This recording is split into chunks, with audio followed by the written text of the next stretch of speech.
Hi guys! Happy Easter Sunday everyone! So tapos na ang Holy Week and Easter Sunday today kaya naman naisipan ko today na mag-vlog at magluto ng steak. Para naman maiba naman yung vlog natin since kailan pa ba last kain ko ng steak? Ang naalala ko last kain ko ng steak is nung event ni Meme Vi sa may saan ba yun? Okada, nung Christmas, tuwing may Christmas, party.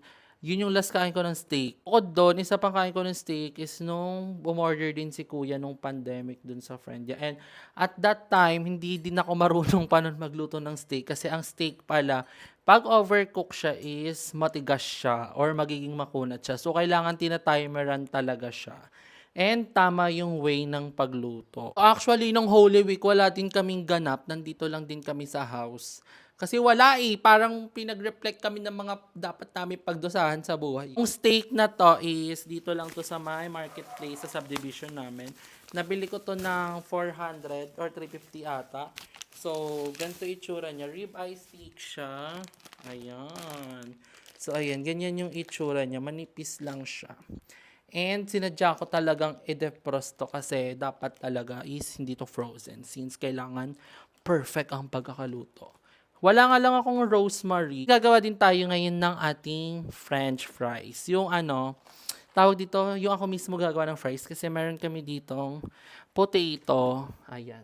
Meron kaming 2 pirasong potato dito. So, gagawin natin tong French fries. Slice lang natin para perfect match sa ating steak. Hopefully, ma-achieve natin siya today. Mag-confirm guys, lalo yung mga mahilig mag-steak dyan. This is rib eye, nakalagay kasi sa caption. Or pork chop to. It's a prank tayo. Pero ayan itsura niya. So, ipapat dry lang muna natin siya. Hiwa-hiwa yung iba eh. Tayo magagawa, nandito na yung steak. Mamaya, liempo talaga to. Ang alam ko may steak talaga is Alpha Mart and meron din sa SNR. 400 pesos lang, ganyan. So, if ever mag-fail man to or kineming steak lang to, so next time, we will try bumili sa, kaso wala akong pala, membership card ng SNR. So, kapag nagawa ng steak, napanood ko, mahalagang i-pat dry ito kasi lalagyan natin siya ng salt and pepper lang. So, isa muna yung itatry nating lutuin. Isa muna nating ilalagay is salt. So, yung sakto lang muna. Before, nung nagluto kami ng ganito, ang naalala ko si Jervin kasama ko gumawa ng ganito. Ang alat ng nagawa namin kasi nilagyan namin ng salt, nilagyan pa namin ng seasoning. Para siyang tapa na sobrang alat, tas overcook, sobrang alat. So, medyo weird na yung parang pakeme na steak. Kasi sobrang nipis niya na para siyang pang samgyup. Tingnan natin ng pepper. Mas daming pepper ito, masarap. Sobrality na! So, sa pagluto nito, dapat super init muna ng pan. And then, lalagyan natin siya ng butter sa second batch. And ng garlic. Madaming garlic is mas masarap. And maglagay tayo ng onting oil lang. Para lang hindi masunog agad yung butter. So guys, again, I'm not expert sa pagluto ng steak. So, wag niyo akong ibabash. Baka mamaya magulat ako dyan na para bang akala nyo talaga na pinag-tutorial ako. Pinapakita ko lang kung paano magluto ng steak sa pamamaraang alam ko at na-research ko. So, kailangan sobrang init na ng pan bago ilagay yung steak. And then, tatimeran natin siya ng 1 minute and 30 seconds each side. Then, isa muna yung lulutuin natin dahil try muna natin. And yung the rest din kasi is naputol-putol siya. Hindi ko alam kung bakit. Meron tayo dito dairy cream. Ito yung lalagay natin later. And garlic. Ayan. So, umuusok-usok na siya. Let's put our steak. And ang orasan din natin siya mismo. 3, 2, 1.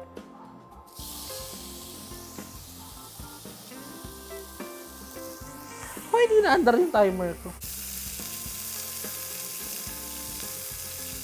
So, babalik na rin na natin siya. Dahil tapos na ang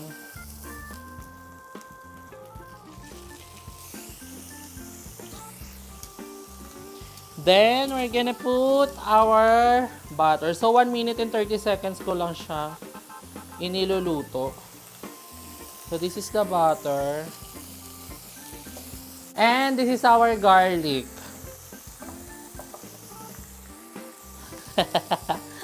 Bakit? Nakatingin ka sa akin. Tapos, rest natin siya for 5 minutes. Tapos, ibabalik natin siya dito ulit sa lutuan for another 30 seconds para maganon-ganon natin siya sa butter and garlic. I don't know if tama po ba itong ginagawa ko. Do not judge me. And after a few minutes, igaganon-ganon na natin yung butter sa mismong steak. Ngayon, na-rest naman natin na siya. Para maging juicy siya sa loob.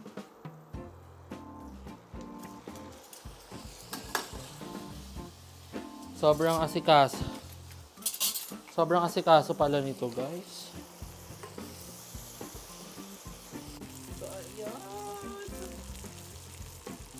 So, ayan, ganyan na itsura niya. It's yummer! Here's our steak! So, ito yung first batch natin. So, hiwain natin siya and kung anong itsura niya sa loob. Kasi gusto ko, hindi medium rare. Anong next ng medium rare? Kasi yung daming next level nito, yung medium rare, medium well done. Ayun. So, ayun yung gusto kong doneless. Wow, doneless! Pero, ayan, masasarap to feel ko kung merong rosemary. Pero wala eh. So, let's hiwain natin. Feeling ko failed tayo, guys. So, ganito yung itsura niya on the inside. So, comment down below if anong luto to or na-overcook ko ba siya or kung ano man. Pero, dito ka ma. Ayaw mo ng ganito? Bakit? Dapat masanay ka na paano pag naging bilyonaryo ko. Ito na yung kakainin natin. Nga. Ako din naman, trinay ko lang. Man muna natin guys. Baka naman kasi gina-judge natin. Pero medyo di ko alam kung sunog ba siya. Ang mahalaga dito is kung malambot ba siya. So, ayan, nakikita nyo po. Ayan. Malambot!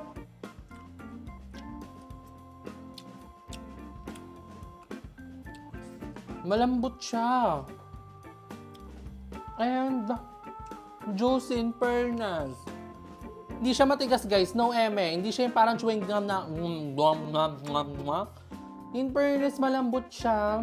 And feeling ko mas masarap to kapag may gravy. Kasi ang meron lang siya ngayon salt and pepper. So usually yun lang yung nalalasahan ko talaga. Tapos feeling ko masarap to pag sinabayan ko ng fries, tapos may gravy.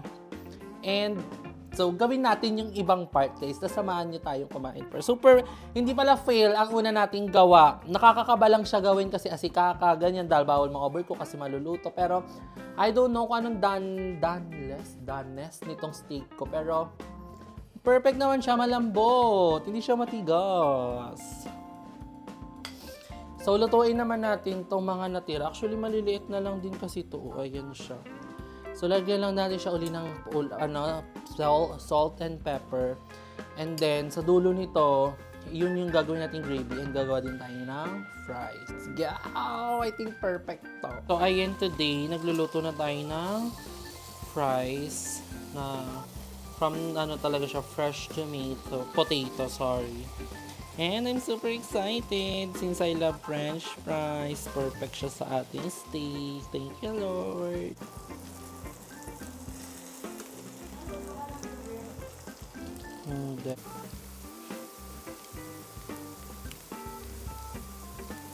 Ito na ang ating steak fries na may gravy. So, let's eat our dinner. Nakakayaman ba siya tingnan, guys? Comment down below and hopefully masarap yung luto natin ngayon. Sa lahat na niluto ko na pagkain dito sa vlog ko, parang dito ako na-stress. Parang dito din ako hirap na hirap. Kahit ipiprito mo lang din naman siya. Pero for some reason, nakaka-pressure siyang lutuin. Gusto mo yun? Naka-stick, tapos may nakasampay na mga labahan dito. Malalaman na talagang hindi mo siya lifestyle dahil sa ating mga ano. Pero okay lang yan, that's reality. Hindi naman natin kailangan magpanggap na fancy din tayo. Gusto lang natin dito matikman ang hindi natin usually nakakain na food. So sila mama, meron silang kanila and lulutuin nila yun sa the way na gusto nila. And syempre, si mama senior na and si William baka di niya din magustuhan. So ako, ita-try ko lang naman, minsan ko lang din naman to kainin. Tikman muna natin ngayon is yung fries. Ito feel ko masarap talaga to since I love potato. So, lagyan natin siya gravy. Nung gravy guys, kami dalawa ni mama nito gumawa. So hopefully masarap siya.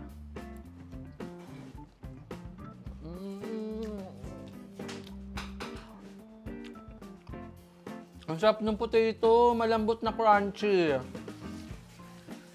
Ang sarap nito. Feeling ko ito na lang gagawin kong fries talaga, homemade.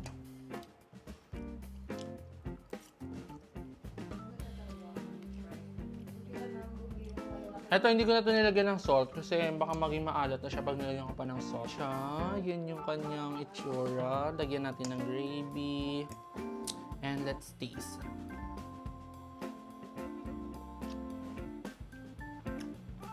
In fairness talaga, hindi siya matigas or makunat guys. Kaya, kahit di ako sanay siya masyado kainin, hindi siya awkward sa panlasa ko. Masarap siya, malambot.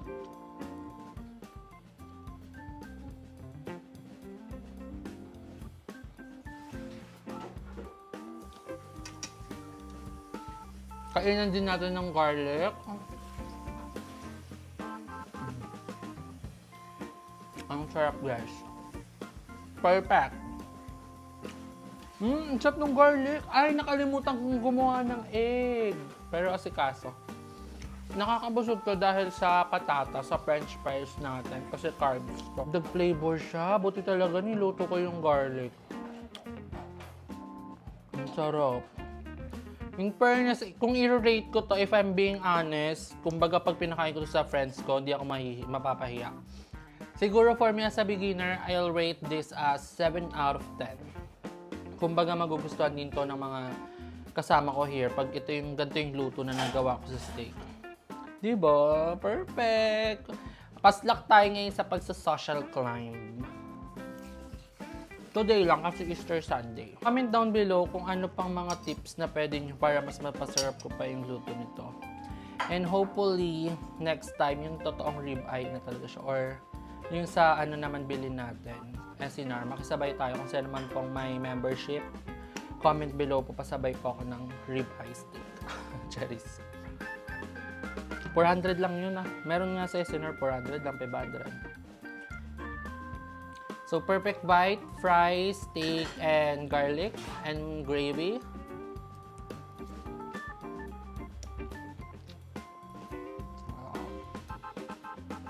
Walang joke guys. Nakakabusog yung fries, paano hindi ko siya kaya ubusin?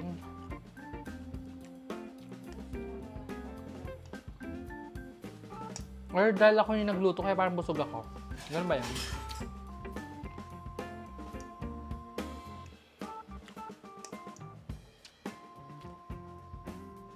Pagdating ni William, patikim din natin to sa kanya. So, merong papanset ang kapitbahay namin. Super sarap, super daming food. Thank you, Lord. So, nasarapan ako kasi nakita ko masarap bagong luto. And masarap ang pansit na bagong luto. And yung chorizo siya ganyan. So, kakaiba yung ingredients sila. So, let's taste. Onyek pa. Uy, ang sarap. Ang daming pagkain ng saya. Ang sarap. Taga saan yun? Ha? Taga saan? Sa Sir Bobby. Ah, sa tapat lang natin. Close mo ba yan? Kaibigan ko rin sila. Totoo ba? Yung naibigay sa amin guys is ano din. LGBT. Hindi ko siya nakikita sa tapat.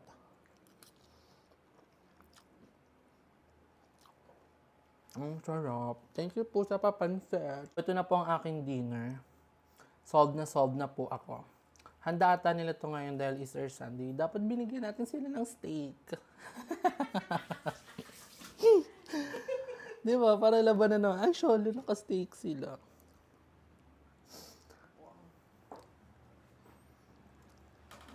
So, ayan. Hindi ko po naubos yung steak ko, guys. Ang tatlong po ng pitsay. Kaluya. So, I think I'm gonna end the vlog here, guys. Thank you so much for watching our vlog today. I hope na na-enjoy nyo ang ating pag-aambisyon magluto ng steak. And comment down below, ano pa bang pwede natin gawin na social na pwede namin i-try nila, mama. Binaguan. Si William kasi wala dito, kaya hindi kami, dapat tatlo kami dito eh. Binaguan. William wala. Ano binagoongan? Dapat yung shala-shala. Hindi na ako sanay sa Filipino food actually. Nasanay na ako sa medium rare na steak from US. So, can't relate ha. Saan siya na? Charis. So anyway guys, comment down below na pa. Charcuterie, ganyan. Tapos mag-wine-wine kami. Kaso pang gin kasi to si mama. Hindi to pang wine. Gusto nito yung nagwawalwal siya eh. Di kayo mag-gin. So, comment nyo yan sa baba. So, abangan nyo, hopefully, masundan natin tong gantong mga pakara natin sa buhay. So, thank you so much for watching, guys. See you on my next vlog. Happy Easter Sunday!